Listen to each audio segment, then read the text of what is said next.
Salam alaikum, nous sommes venus de l'Enziar, de l'Enbege ravi de vous retrouver encore une fois sur votre chaîne A2S Pro avec un immense plaisir. Continuez de vous abonner à la cloche de notification. Si vous avez fait une vidéo, vous pouvez vous à temps réel. Vous pouvez faire aimer la vidéo, vous pouvez liker, vous pouvez commenter, vous pouvez partager la vidéo. Tey nag dañuy tontu ki nga xam ne moom mooy le pervers sexuel, le violeur, Cheikh Yerim Seck. Nekk un trafiquant de personnalité, un faux type. Nekk nit koo xam ne nit ku bon la. Bu ñu nekkoon dans un pays sérieux, Yerim Seck kenn waratu ko invité ci ay plateau télévisé mu naan dafay joxe ay leçons de morale parce que Yerim Seck amul kenn ku mën a jox leçon de morale parce que il a été condamné pour viol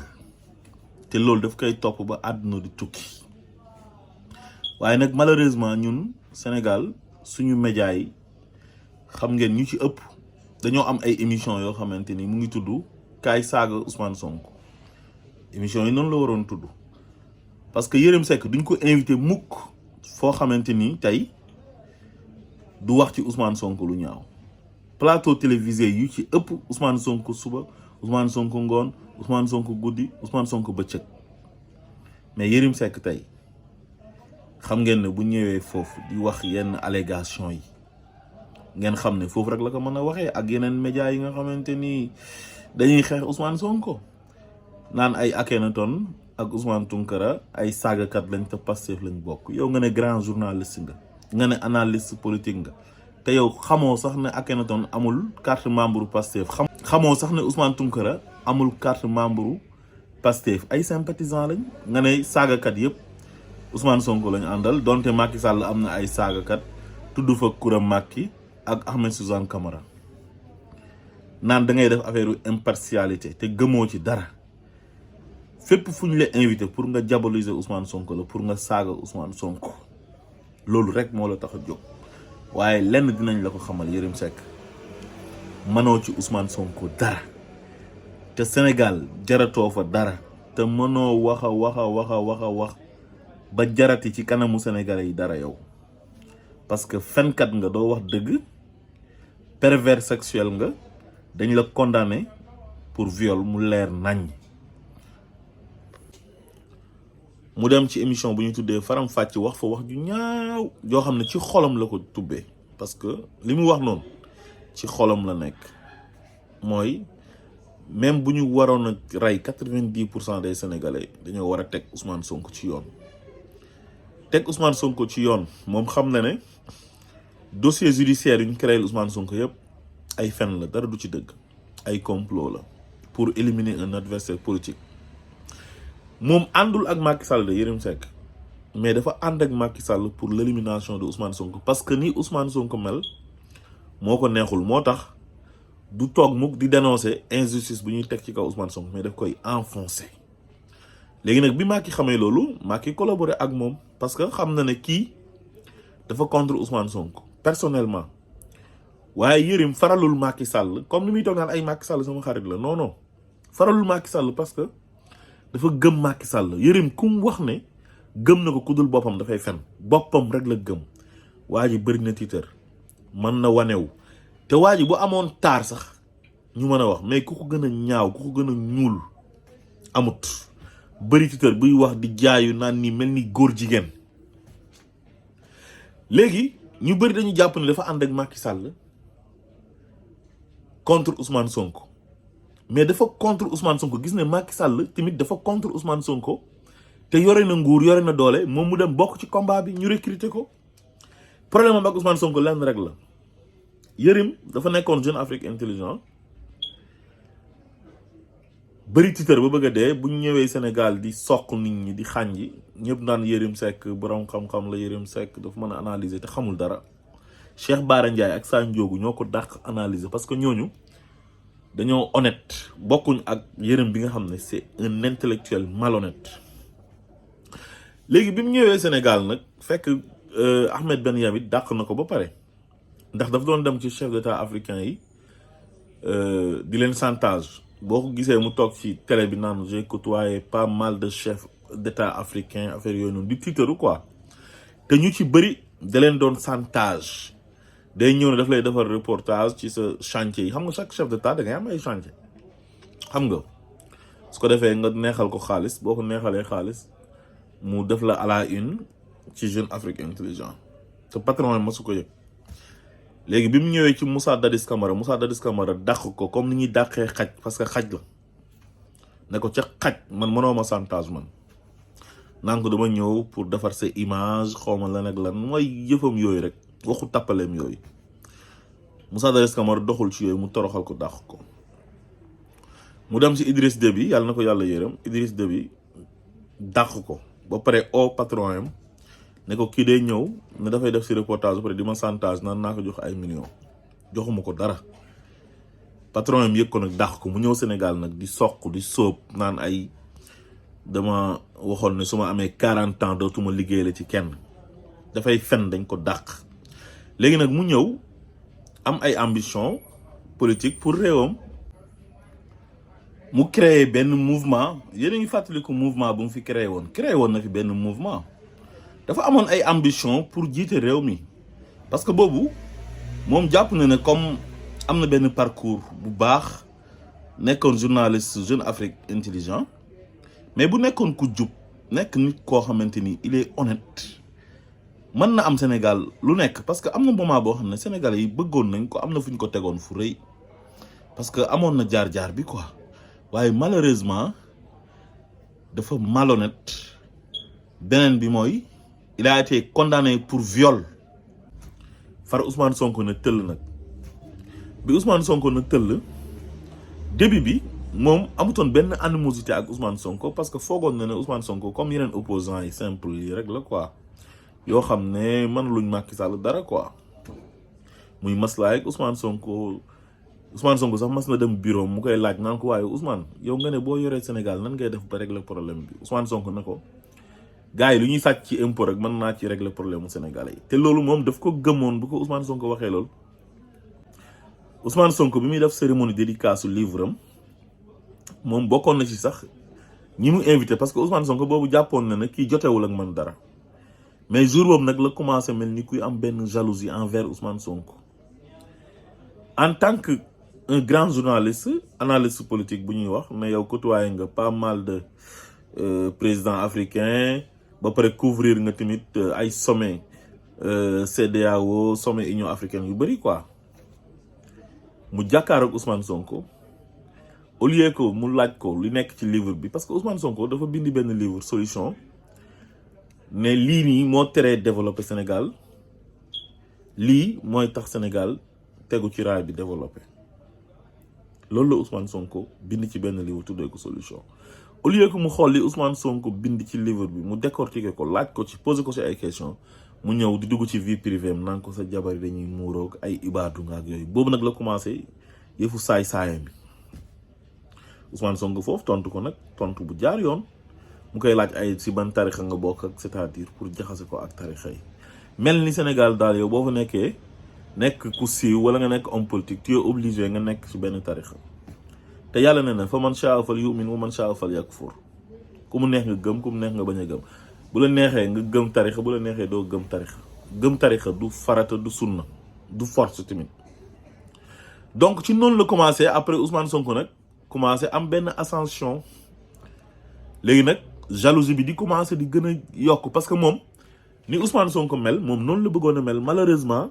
amul image bu rafet ci Sénégalais yi ndax moom violeur la ñu condamné ko ci viol léegi nag olof li muy faral di wax naan picc bu lakkee ci tat dafay bëgg morom léegi comme moom ni mu bëggoon a mel place boobu la Ousmane Sonko jël dem sax ba mel noo xam ne amul benn homme politique ci histoire politique u Sénégal bu mas a mel ni Ousmane Sonko ci wàllu popularité ak ni ko nit ñi bëggee ak li mu jaral nit ñi léegi nag moom amul dara lu muy def lu dul su déggee ñu ne créel nañ Ousmane Sonko benn dossier mooy dossier caaxaan yooyu viol seen viol imaginaire bi te moom ci la bokk de attention parce que moom dafay conseiller Mamour Diallo conseiller en communication bu Mamour Diallo te gis nga bi mbir mi commencé coow li jóg dafa disparaître woon temps yi mu ngi nekkoon jàkkaarloo nekk fa chroniqueur mais dafa jékki-jékki rek disparaître bi affaire bi dalee événement mars yi passé ñu laaj ko ci mu ne moom loolu du ci wax parce que du nekk à l'aise ñëpp sax respecté woon ko ci loolu ndax moom comme dañ ko condamné woon ci viol bu ne bu ciy wax du nekk à l'aise nit ñi danañ comprendre mu dem ba mu yàgg commencé na mbir mi li ma ci xam kenn xamu ko ci. c'est vrai que li nga ci xam kenn xamu ko ci parce que da ngaa bokk ci complot bi ñoom Mamour Diallo bi ñuy nas complot bi yëpp ci sa kanam la fekkee nga ko kon xam nga ne kon Ousmane Sonko luñ ko war a mën a tëjee kaso amut te yow lenn rek nga bëgg mooy gis Ousmane Sonko prison wala ñu condamné woon Ousmane Sonko ci viol comme yéen ñaar ngeen tolloo comme yow li nga bëggoon a nekk Ousmane Sonko moo ko nekk ba raw la raw ñëpp raw Macky Sall raw ñu fi mas a jaar ñëpp. léegi kon daal yéen ñaar na ngeen ci bokk yem Ousmane Sonko dem prison wala ñu yàq deram ne dafa violé te violé wul yàlla suturaal na ko nag ba juge ba sax nee na violé wut waaye nag condamnation bi ñëpp xam nañ nu mu demee ki nekk ci gannaaw ñëpp xam nañ ko mooy Macky Sall moo santaane condamnation bi voilà loolu duñ ci ñëw parce que Sénégalais yëpp comprendre nañ ko mais dañuy des ci faux type bi di Yerim Seck fenkat bu mag bi donc moom jàpp leen na Ousmane Sonko problème am la maanaam il a une haine viscérale ak benn jalousie bu graaw a graaw envers Ousmane Sonko parce que moom li Ousmane Sonko am ak ni Ousmane Sonko mel boppam la ko yéene woon lépp lu baax day jàpp ne moom la te sénégalais yi respecté wuñ ko lijjanti wuñ ko faale wuñ ko tekkiwul dara Sénégal ba dara yi booloo jeex fii la toogoon ne moom doomam dañ ko condamné woon ci viol léegi def na ay pexe ba doomam génn day toog génn ci vie publique bi dootul waxati xam nga na ko gars yi fàtte Yerim poste bi jaay na ko affaire yooyu noonu quoi léegi daal dafay def ay consultance di bindal ay nit ñu koy fay ak yooyu mbir mi deful sax 1 an bu mat waa ji ñëwaat bi mu ñëwee bind livre commencé chargé Sonko mel ni dañ ko yebal xam naa nag waayam gi la Amadou Ba moo ko préparé parce que moom lu muy dem di xaritoog gars yi yëpp maanaam dafa bëgg tey Macky Sall bés bu fi jógee woon Amadou Ba remplacé ko comme moom mënul mel ni Ousmane Sonko mu am benn waayam boo xam ne dina toog remplacé Macky Sall su ko defee moom mu nekk ministre ci gouvernement bi ñu continuer comme système bi fi Macky Sall nekkee woon continuer ñuy noos di séddoo suñu alal ji loolu rek la gëm. moo tax nag mu bind livre ñëw jël benn histoire traverser histoire bi boo xam ne ci corniche bi la amoon teg waa ji ñëpp xam nañ ko kilifa gu mag la ñu am ku ko bett ci corniche bi moom benn Gambien ñu dem wax ko Ablaye Wade ne nañ jaaree foofu pour yàq ko Ablaye Wade non man sama adversaire politique duma ko xeexee noonu xam nga loolu ji koy garmi la ak ji koy gor loolu dafa nekk ci Ablaye Wade donte façon gouvernance bi Macky Sall di gouverner nii ci Ablaye Wade la ko gisee xam nga mooy banaliser ay institutions décrédibiliser leen xam nga dévaloriser leen loolu ci moom la ko gisee waaye li Idriss Seck doon wax ne il a tous les défauts de Wade mais aucune de ses qualités mais Wade au moins am na ay vergogne am ay probité morale am lu muy jomb ak lu muy bañ léegi nag histoire boobu la Yerim Seck jël ne Ousmane Sonko la te wóor na yàlla Sénégalais yëpp xam nañ ne ay sos la bi mu ko waxee la Moustapha Diop génn ne kii dafay fen waxul dëgg ñu invité ko télé laaj ko ci mu esquiver question bi na loolu du ci tontu gis nga Yerim yow da ngaa salte da ngaa bon si sa juddu si sa jaar-jaar Ousmane Sonko moo la gën a set juddu moo la gën a set jaar-jaar parce que Ousmane Sonko mosul lekk xaalisu Sénégalais yi te jaar na impôt domaine dafa 15 ans Ousmane Sonko du fen Ousmane Sonko moo la dàq jaamu yàlla moo la gën a ragal yàlla moo la gën a jub du sa morom léegi nag yéene nga ko kaso nag banaan ko na Sénégalais yi 90% yëpp dee 90% Sénégalais yi bu ñu waree dee yàlla na nekk yow ak sa njaboot ak képp ku tax ci yow waaye ñun yàlla nañu yàlla musal ci 90% yi di dee pour ñu mën a jàpp benn doomi aadama boo xam ne da nga ko contre da nga ko bañ parce que ni ko yàlla def moo la neexut waaye yow amoo Ousmane Sonko problème yàlla nga amal problème parce que yàlla ne fii qulubihim maradun fa zaadahumullahu marada wa lahum azabun alim bima kaanu yakzibun fii qulubihim ci seen xol yi maradun feebar fa zaadahumullahu yàlla dolli leen ci maradan feebar wala hum ñoom azabun mbugal alimun bu tar bi maa kaanu yaksibun ci li nga xam ne ñu ngi ko doon fàggu te yàlla nee na zalika fadlullah yuti man yasha wallahu zul fadlul azim maay xool ci ku ma neex ci sama jaam yi ma def ci moom ngëneel. léegi nag nga nekk jaamu yàlla yàlla jël nit yëkkati ko ngeen ne kii di ngeen ko yàq yéen kut ko kut pour éliminer ko tas yaakaaru des millions de sénégalais yoo xam ne seen ay concitoyens lañ am ci nit ki yaakaar ne serait-ce que su ngeen amee problème personnel ak waa ji yéenewu leen ko jàmm sax ngeen gëm yàlla respecter sénégalais yi ko topp ak yaakaar gi ñu am ci moom ba pare respecter république bi ak démocratie bi ak état de droit. démocratie mooy li ëpp ci sénégalais wala ci dëkk bu mu mënti doon ku ñu tànn ne kii lañ bëgg mu jiite ñu kooku moom moo leen war a jiite dañ ko war a bàyyi mu dem élection su ko sénégalais yi bëggee ñu fal ko mais ay affaire u égo ay Ousmane Sonko lu tax mu mel nii koo xamante ni fonctionnaire de l'état la woon nekk inspecteur des impôts et domaines man jaar naa Jeune Afrique Intelligent te Jeune Afrique Intelligent du dara journal la rek comme journal yëpp France la nekk nag di bind ci Afrique ak yooyu noonu waaye am na journaliste yu nekk Sénégal yoo xam ne mosu ñoo génn Sénégal du ñu moromam ñoo ko gën a aay foofu mais waa ji c'est un lâche c'est un faux type. encore une fois jàppale bi muy jàppale nii Macky Sall nii ba ñëpp naan day jàppale Macky Sall ci camp boobu la far du dafa bëgg Macky Sall waaye dafa xam ne doole ju mën a xeex Ousmane Sonko ci Macky Sall la nekk donte Macky Sall mu ngi koy jéem nag ba sonn mais mënu ci dara waaye au moins Macky Sall yor na état mu ne xaaral ma dem rangé wu ci gannaaw Macky Sall pour xeex Ousmane Sonko te jotewut ak Ousmane Sonko dara lu dul li yàlla dogal ci Ousmane Sonko loolu la nanguwul waaye Ousmane Sonko raw na la ba àdduna di tukki doo ko mas a dab histoire bind na turu Ousmane Sonko il a révolutionné la scène politique sénégalaise Ousmane Sonko il a conscientisé la jeunesse sénégalaise bu njëkk ba intéressé wuñu woon ci ay affaire de politique mais Ousmane Sonko moo tax léegi